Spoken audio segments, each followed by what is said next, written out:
هذا الشخص اسمه فينستر. الشخص هذا متحول وبيتشبه بالنساء.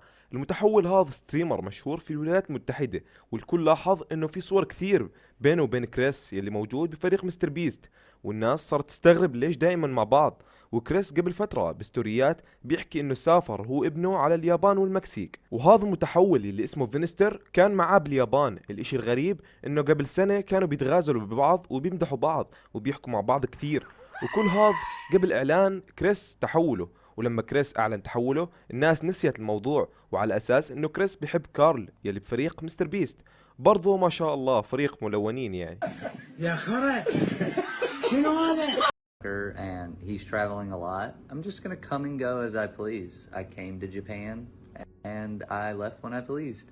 وانتشرت إلهم كثير لقطات وصور، عشان هيك الناس صارت تحكي هيك حكي. وكريس علق على الموضوع. الشائعات حول موضوع كارل مضحكة، على الرغم من أن كارل صديق رائع. تظنون أنه من النوع الذي قد أختاره، ولكن هو أقصر مني طولا.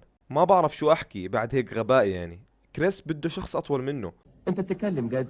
بعدها فينستر نشر صورة مع كريس باليابان وقال أخيرا قابلت مستر بيست، وصار يحكي مع كريس في البث المباشر وعلى So الديسكورد. far. Well, that was a good way to spend some time. Oh, I think we all learned a little bit about ourselves from that. I learned nothing. How do I feel about your date with Matt? وبعدها بين انه مستر بيست دعا فينستر للانضمام لطاقم جلسة تصوير، وهذا الاشي بيخلي كريس يقرب منه اكثر.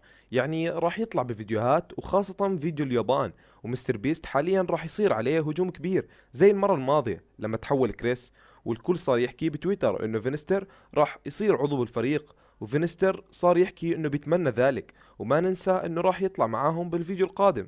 بيحكي انه كان خايف من الناس انها تكرهه لما تحول، ولكن حكى انه جاء دعم كبير وصار ينتقد الكارهين. واغلبكم لاحظ انه كريس صار يطلع بالقناة كثير بدل ما يختفي.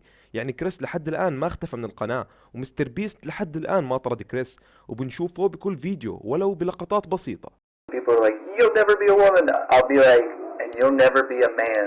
You'll always just be a little tiny boy just screaming on the internet. Real men go outside and do things with their lives. You're just on Snapchat. The hate doesn't bother me. The biggest reason why is because like for so long I was like. الاشي الثاني، ليش مستر بيست بيمشي مع الوضع زي كأنه عادي وطبيعي؟ اول اشي عشان راح يخسر كثير من اليوتيوب ومن الشركات ومن مجتمع الالوان.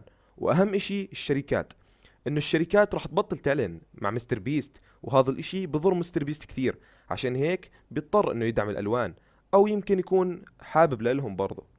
الغرب غريبين الصراحة، نسبة كبيرة صارت تدعم الألوان. عشان هيك مستر بيست ما بده يخسر، أو ممكن مستر بيست متقبل الموضوع وصار عادي بالنسبة له. وبرضه في كثير ناس ما بتدعم الألوان وضد هذا الاشي. ومستر بيست إذا دخل واحد ثاني على الفريق متحول راح يخسر كثير، وراح يجيه هجوم كبير من المتابعين. هيك بيكون خلص فيديو اليوم. أعطيني لايك للفيديو واشترك في القناة. خلينا نشوف كم مشترك بنقدر نزيد من هذا الفيديو. كان معكم الباشا، سلام.